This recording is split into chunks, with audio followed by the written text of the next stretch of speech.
I'm Kale, and today I'm reviewing Let It Bleed by the Rolling Stones. Let It Bleed is the Rolling Stones' 8th studio album, released November 28th, 1969. It was preceded by Beggar's Banquet, released just a year earlier in 1968, and followed by Sticky Fingers, released 2 years later in 1971. To me, personally, this is the last great Rolling Stones album. I know that's going to be a controversial opinion, but I really don't care. To me, the only good, Rolling Stones albums are Aftermath all the way to Let It Bleed. I just really like the mid to late 60s Rolling Stones. Anything after that, I really am not a fan of. While this album is very famous and one of the most famous Rolling Stones album, if not the most famous Rolling Stones album, the release was pretty overshadowed by the Altamont Free concert, which happened just a little over a week and a half after the album was released. Which, if you don't know what Altamont is, I'll basically give you a quick summary of it right now. The Altamont Free Festival was initially supposed to be the West Coast version of Woodstock, which had happened only 4 months beforehand. Very poorly and quickly planned. They only, invited the bands to play sets like 2 weeks in advance. There's Crosby, Stills and Nash, Jefferson Airplane, Rolling Stones. Now, they hired the Hells Angels biker gang as security for the festival, which already massive red flag. I don't know why you want a biker gang famously known for being out of hand to police a controlled area with hundreds of thousands of people in it. But 4 people were killed during the concert, 2 to car accidents and 1 to an overdose. But the 4th one most famously was of concert goer Meredith Hunter. During the Rolling Stones set, a fight broke out, and to defend himself, he grabbed a pistol from his pocket, and then one of the Hells Angels pulled out a knife and stabbed him to death. This also very much took a hit in the Rolling Stones' legacy. One of the reasons that Sticky Fingers was released 2 years after Let It Bleed was because of this. Because now they're seen as this band that supports gang violence within, music festivals. I'm not going to go into more detail about it. If you want more detail, I suggest that you read the book Just a Shot Away by Saul Austerlitz. It's a great book about the Altamont Free concert and where it went wrong. But anyway, I guess I could do some personnel. We have Mick Jagger on vocals, tambourine, harmonica, and acoustic guitar. Keith Richards on guitar, bass guitar, slide guitar, and vocal. Brian Jones on auto harp and congas. Bill Wyman on bass and vibraphone. Charlie Watts on drums and other percussion, and Mick Taylor on guitar and slide guitar. For non-band members personnel, there is Jimmy Miller, who produced the album, the London Bach Choir on choir vocals, Glyn Johns as chief audio engineer. Dude, Glyn Johns was busy in 1969. Mary Clayton on vocals, and Bruce Botnick as another assistant engineer. But anyway, let's get into the recording.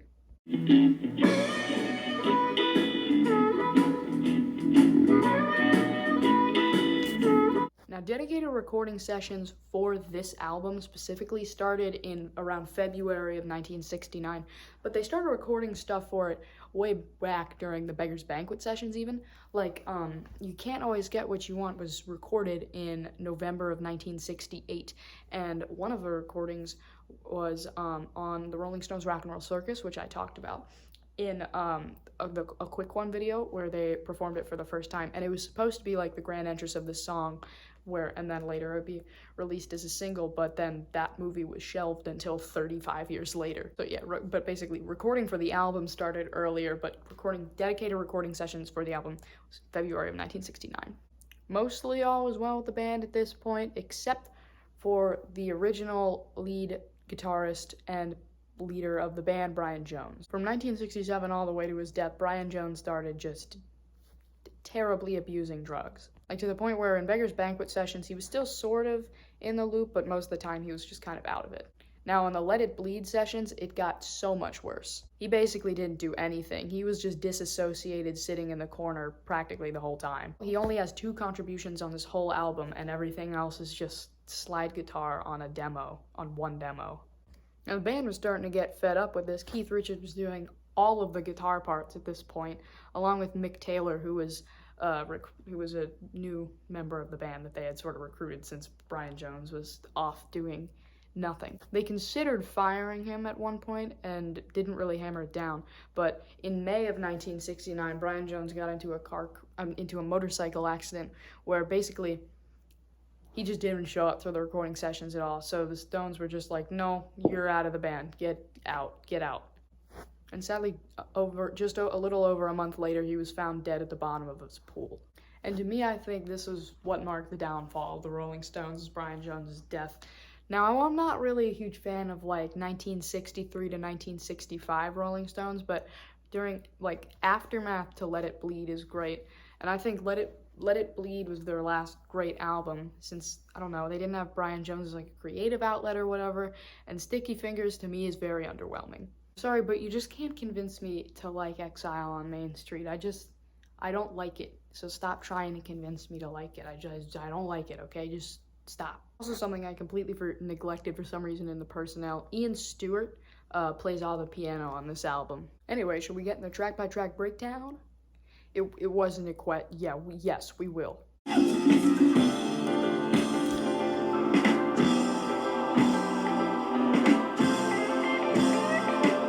Track number 1 is Gimme Shelter, which, if we're being honest, should have been the title track of this album.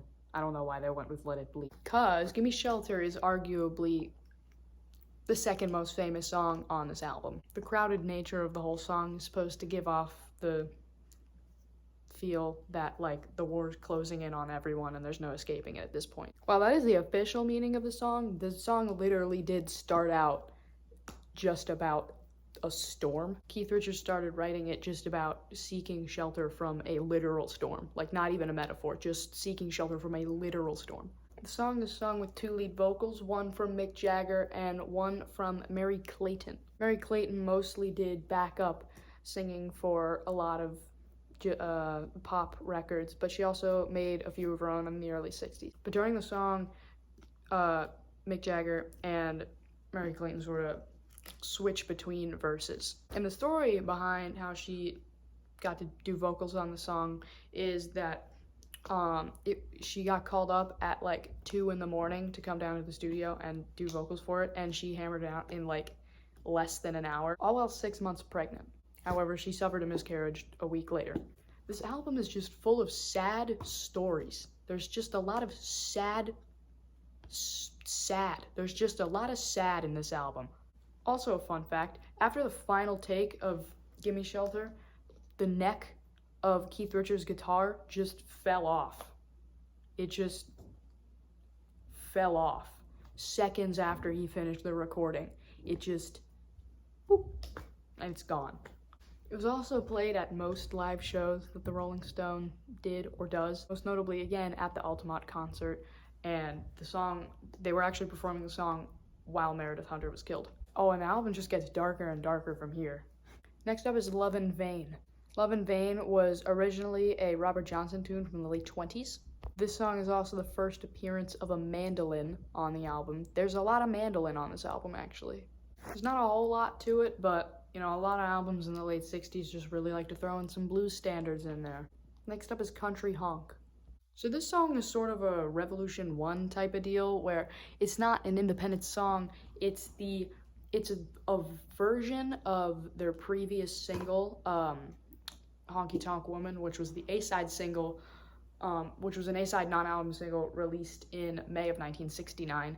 And it's basically, Country Honk is what Honky Tonk Woman was supposed to be.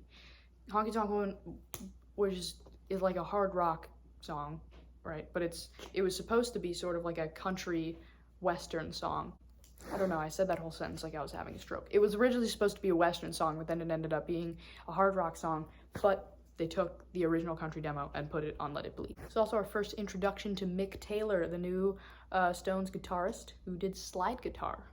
And earlier demos of the actual Country Honk version of the song, it has some of Brian Jones's last contributions in the Rolling Stones. None of them were released, obviously, because they were just demos, but they were the last thing he worked on. And I listened to Country Honk and Honky Tonk Woman back to back, and I think I like Country Honk better. It's just got sort of a charm to it. It's weird. It's a weird song. It's charming, though. It's a little spooky too. I don't know why. It makes me a little uncomfortable, but it's a fun song. Next up is Live With Me. Live With Me is the first recorded song with Mick Taylor on it, recorded just about a month before Country Honk. And I have nothing to say on it. It is kind of boring. It's a little boring. Along with the next song. The next two songs, this song and the next song, are kind of lackluster. Yeah, next up is the title track, Let It Bleed. It's a weird song. It is a weird song. Also a boring song. I don't know why they chose this for the title track. Gimme Shelter, or like literally any other song on this album would have been better as the title track. Specifically Gimme Shelter though. I actually don't know why they didn't name it Gimme Shelter. That's very confusing to me.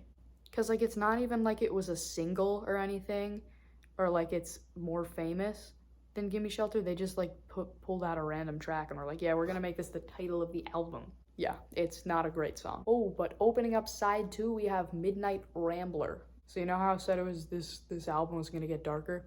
So Midnight Rambler is supposed to be a loose biography of Albert Del Savo, who was the Boston Strangler, who was thought to have committed 12 murders from the span of 1963 to 1964. But might I say, this song is an absolute bop, okay? It is my favorite song on the album, and I'm not even doing that thing where I'm just gonna say it's my favorite song on the album for every song. I can confidently say that this is the best song on the album. My favorite part is like at the very end. Well, not the very end. Well, you think it's the very end, right? And then it's like, wow, that was such a good song, and then boom, goes into this like drowsy like state where it's like every like 5 seconds it's like a bang on a drum and a harmonica tone, and then it's like Mick Jagger sleepily singing the chorus to Midnight Rambler. It makes me tired. It also creeps me out a little bit because the lyrical content of the song is so insanely dark and creepy. This is one of the 2 contributions that Brian Jones made on this album. He does congas on this song. Mick Jagger also plays the harmonica, and Keith Richards does some sick slide guitar work.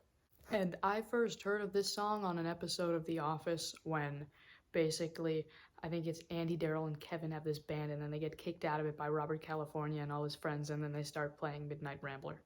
Anyway, next track, You've Got the Silver.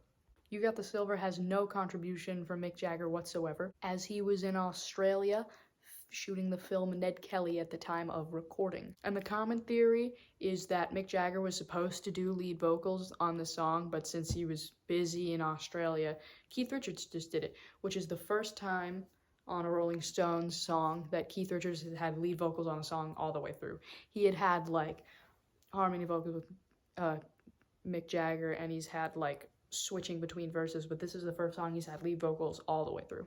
And finally, this marks the final contribution of Brian Jones on any Rolling Stones album ever. He plays auto harp on this song, which is basically just a small electric harp. Next up is Monkey Man. Monkey Man is about Italian painter Mario Schifano, supposedly, who Mick Jagger and Keith Richards met in LA, and they thought this guy was just so funny and so cool that they made an entire song. I don't really like the song personally, but Bill Wyman plays vibraphone on it, so there's something unique. Also something kind of funny, on the official like track listing of the album, they call the vibraphone Vibes, and I think that's kind of funny. You probably just saw there. Next up, and finally, is You Can't Always Get What You Want. Now, like I said, You Can't Always Get What You Want was recorded in November of 1968, almost over a year by the time that this album had been released, and the intro choir vocals are done by the London Bach Choir. And apparently, at first, the London Bach Choir wanted their name taken off of the album completely because the lyrics on the album were too vulgar and they were too Christian. But they'd still provide vocals, they just didn't want their name on anything. It's like they didn't really care, they just didn't want to get in trouble. The lyrics of the song are most likely about the idea of swinging London, and the swinging London scene dying down in the late 1960s, when the ideas of teddy boys, mods, and rockers were basically all dead at this point. And it's like a send-off to the early and mid-60s London. And it's the only song on this album that Charlie Watt doesn't do drums on. He just couldn't seem to find himself or whatever, and so they brought in producer Jimmy Miller to do drums on the song, and he did an excellent job. It's actually a pretty fun song to drum to. But yeah, that was every track on Let It Bleed. Now to my thoughts.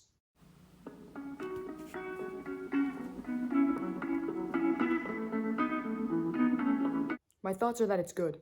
It is my favorite Rolling Stones album out of all of them. My second favorite, well, it's more of a tie between Let It Bleed and His Satanic Majesty's Requests. Also, just another fun fact, when this album was released, it knocked Abbey Road off of the #1 album spot for almost over a week. But I think it did also mark an end of the era in the Rolling Stones music, because after, you know, Brian Jones's death, it changed drastically, you know, because afterwards, they started entering weird different phases. Like Sticky Fingers was very blues country, as was this album. And then Exile on Main Street was, I don't even know what Exile on Main Street was. I just don't like it, okay? Stop, don't come at.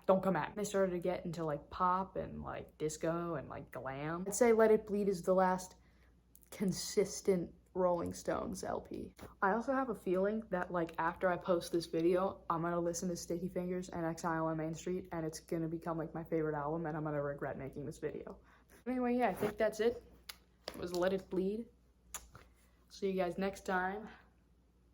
Bye, bozos.